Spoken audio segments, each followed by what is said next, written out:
Hello, Steve here. Welcome to Real Health. Who'd have thought health is about what we're eating? Join me on my quest to disseminate my go-to health regimen, the Health 44, my clumsy branding of eliminating 4 classes of food, introducing 4 classes of micronutrients. Bingo, bongo, health sorted.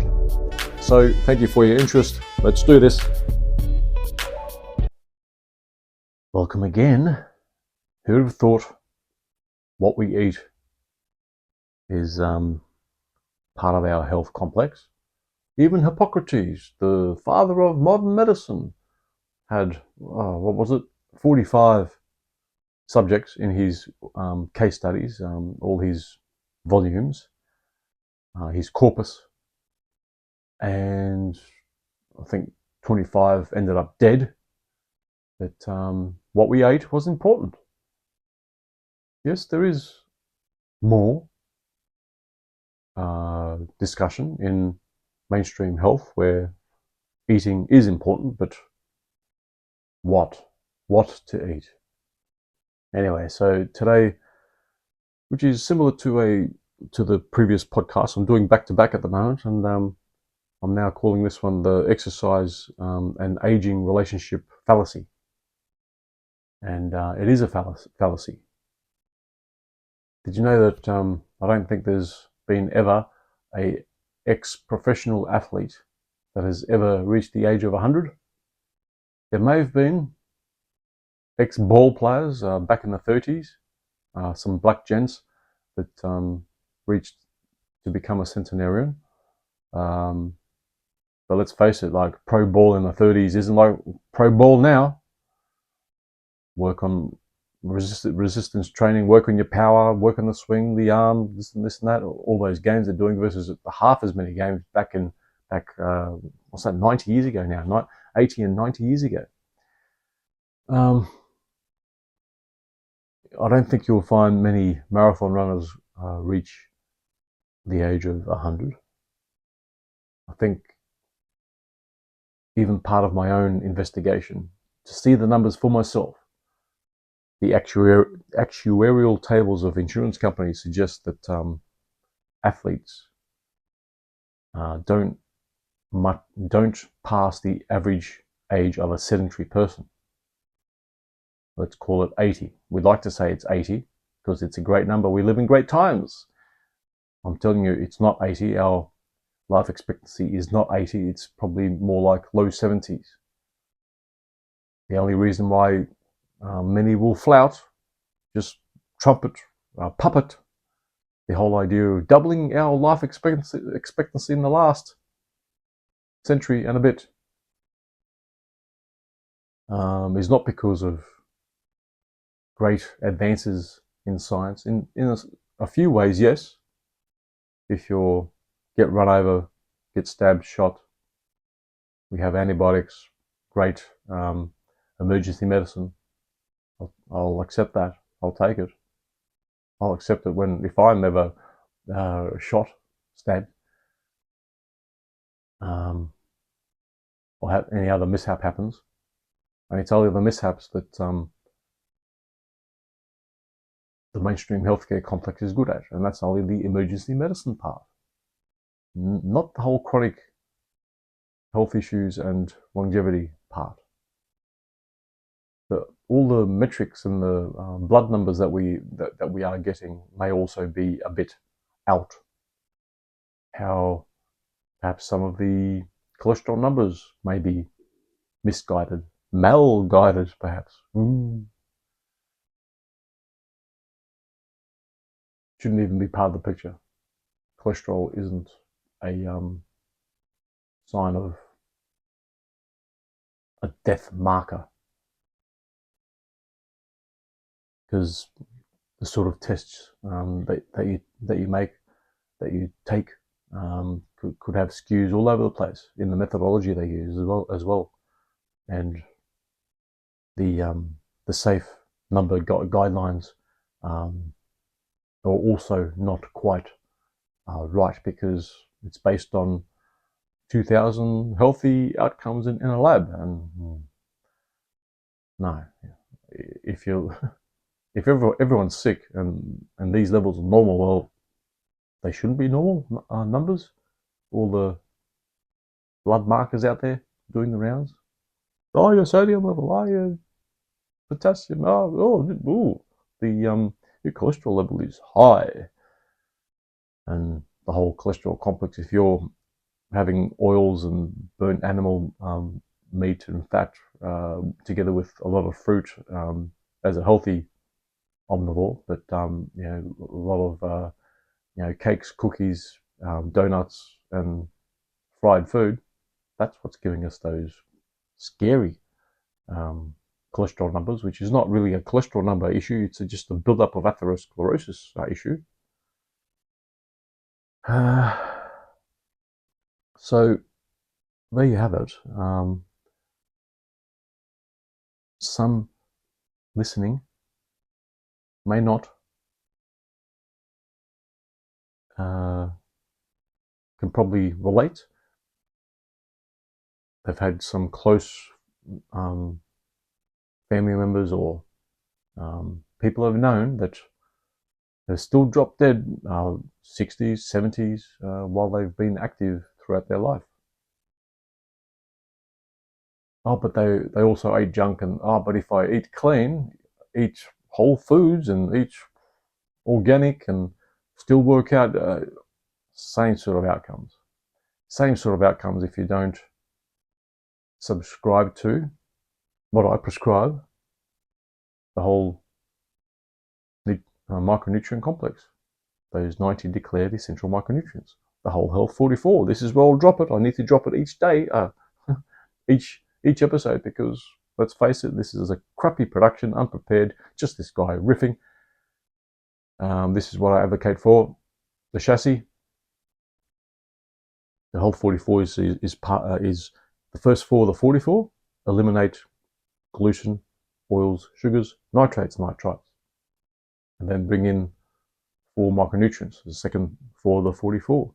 Bring in those 90 declared essential micronutrients. There's 60 minerals, 16 vitamins, 12 amino acids, 2 essential fatty acids. That's the 4 categories of micronutrients we include. So you take away the food, 90+% of the supermarket introduce those 90 declared. Eliminate 90, add 90. I never even thought of that.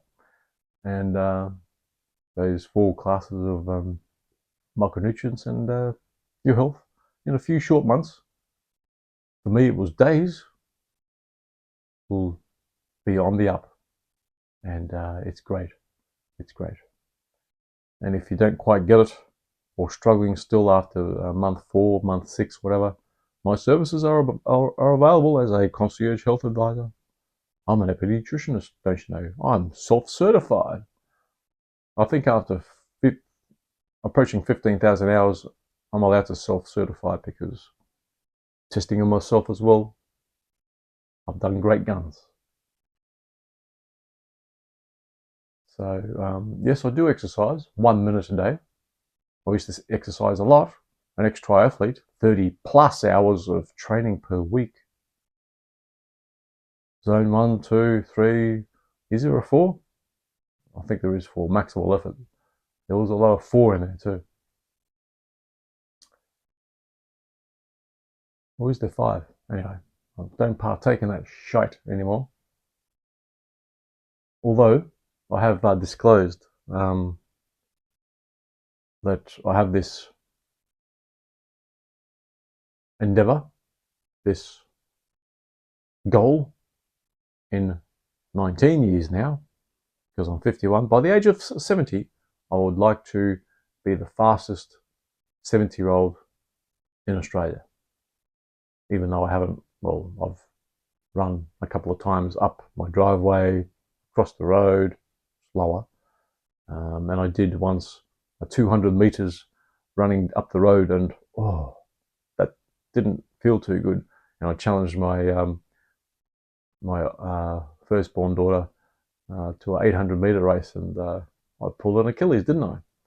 So that's all the running I've done. I haven't partaken in building up my neuroconnective tissue and all that sort of stuff. to be Australia's fastest man at age 70, but I'll get there one day. And that is exercise, but I'm supplementing. And if I do more effort, I'll have to supplement even more, particularly the minerals, because it's being lost in our sweat, particularly the minerals. If you have a lot of coffee each day, I'm not sure how they're measuring this, but caffeine leaches out the minerals out of your physiology through sweat, through the mechanisms of how caffeine acts on your physiology. I haven't looked into it too far, and I'm not looking into things too far these days because I've nailed it more than most of where we should be looking at, the 90 declared essential micronutrients.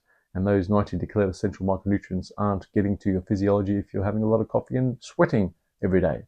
So I've effectively reduced my caffeine intake by 95%. I don't want to go through those withdrawal symptoms going totally off caffeine, and it's worse than coming off, I don't know, crack, or is there a thing coming off crack? I don't know. Heroin is apparently a thing. Coming off alcohol, seizures and shakes and all that sort of stuff. I don't want to get those headaches. I've tried that probably 15 years ago.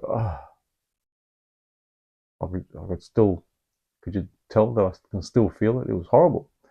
So 95% I've decreased, and I've gone decaf.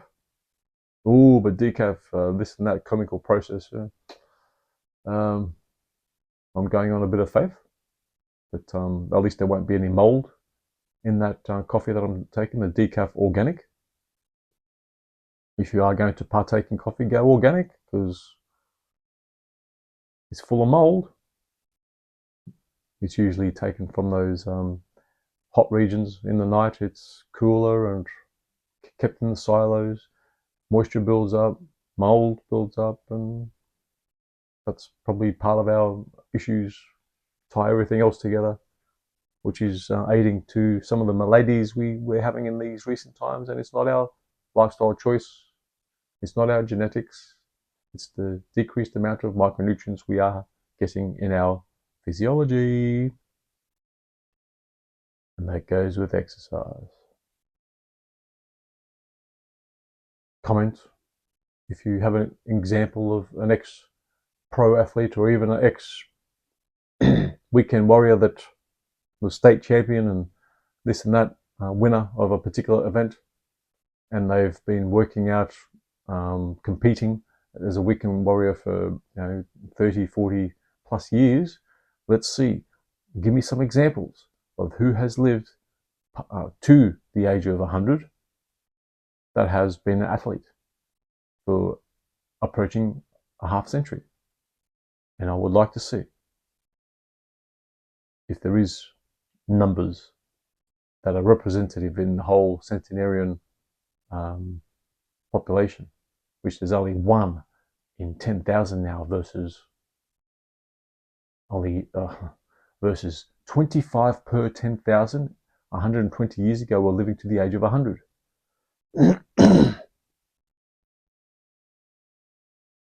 There you go. Explained. Why is was it in the last episode or this episode, the reason why our life expectancy has doubled is infant mortality rates have drastically decreased to 95+%. Easy fix for the statisticians out there. So, and now we're at 1 in 10,000 people. Guess what's also happened in the last half century? An increase in exercise culture in our lives. Has it increased our probability of reaching the age of 100? No. What's happened is we're getting even less micronutrients in our physiology, and we're living even younger. Yes, we are.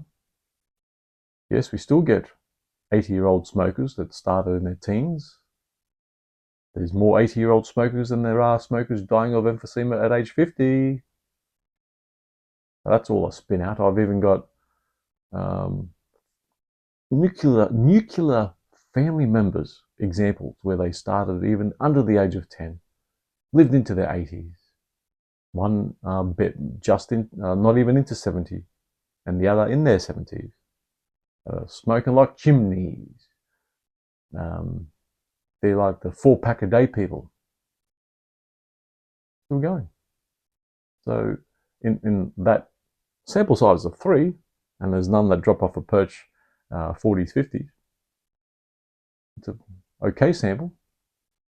I used to smoke cigars. I had pipe there for a while, and that was for a few short years, but I'm not there anymore. But I used to exercise for at least 2 decades in team sport and then triathlon type sport or endurance sport. If I'd have continued on that as an exerciser, an athlete, without supplementing, I would be looking like those poor schmucks that I saw last year, that I knew from decades back. Absolutely horrible. I heard from one of the chaps that I ran into probably approaching a decade ago. He said, "Oh, I still race and do triathlon because I just love my pizza." You poor bastard. And yes, I was very fat compared to him at that time when we met up.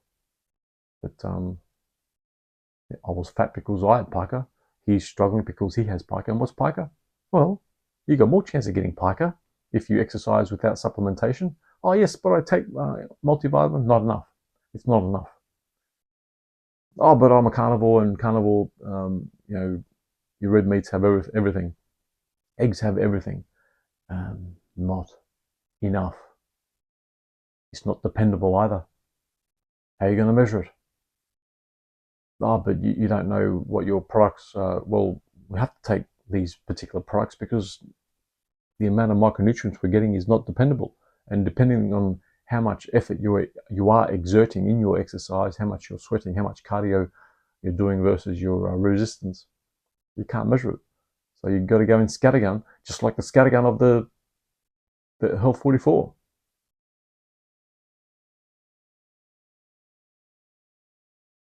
So, if you're one of the exercisers hoping for longevity, you may not get there if you don't get the whole Health 44 or the micronutrients complex. Even the likes of Peter Attia got to a particular oasis of minerals, micronutrients. And he thought, nah, it's just a mirage, and he pulled back from his research into longevity. He got to the mirage and he thought it was fake. He actually got into the health oasis. He saw the health oasis, and he didn't believe it. He just doubled down on exercise, blood pressure control. Poor bugger. Let's compare notes with him and all the other health influencers out there to see how they're going in decades to come. 30 years, 50 years. I'll have to go on the 30-year example because the ones that are doing the rounds, the Peter Attia, Huberman, Norton, Galpin, Primal Bod,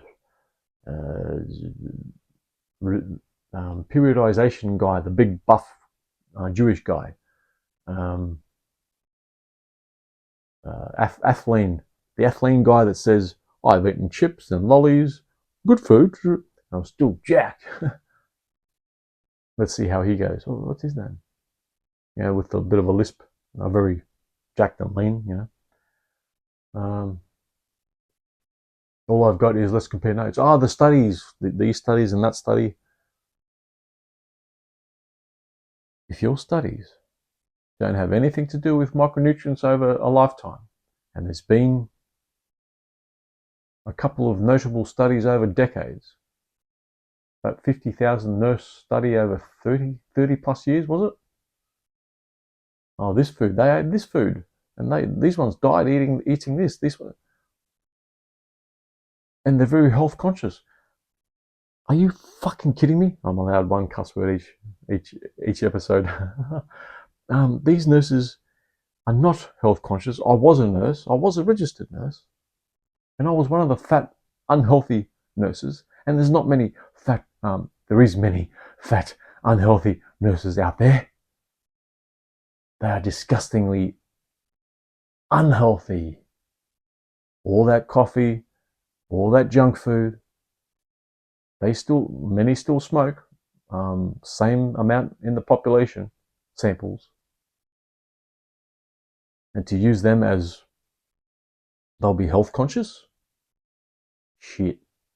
So that study, I forget what it's called, but many will know, or if you look up the 50,000 nurse study over 30 years, I think. When have you ever known, particularly a lady nurse, or any lady, to be honest in what they're eating? I was going to do my second cuss word. No, that's not going to happen. I'm not. I already started. I'm not going to say don't get me started. So if you're fixated on this whole exercise equals longevity thing, and you don't even look at past athletes, what their average age is, you should not be in the space.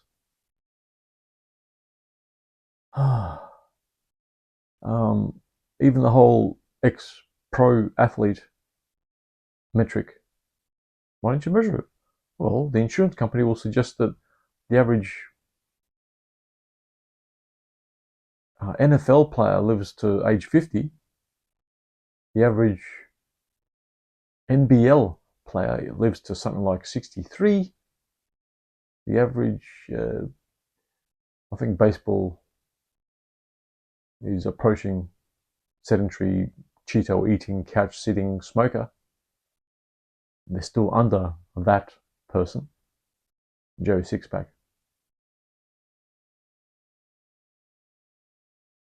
Olympians, I don't know any Olympians. Our Aussie Dawn Fraser might be in her 90s, I think. Not very functional. I'm not sure if she'll get to 100.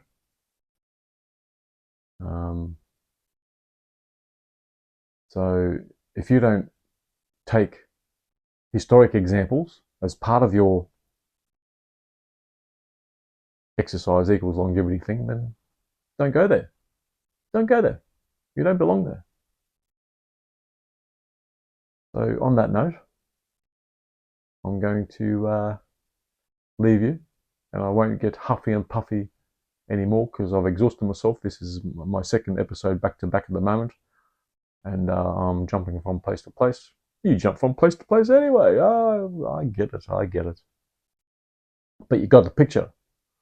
Exercise to equal longevity isn't it. What is more it is the Health 44, or at least understanding micronutrients, and understanding that sweat equals micronutrient loss through your sweat. If you just get those examples in a chassis idea, then you might live past 80 as an athlete. I've probably done a lot of damage in the decades of being an athlete in the past, but I've probably turned around my statistical age of what I would have got to is about 63, given my obesity I had and the whole metabolic syndrome complex. Bit of family history too. So thanks for your interest, for those that decided to listen today. Until the next time, bye-bye.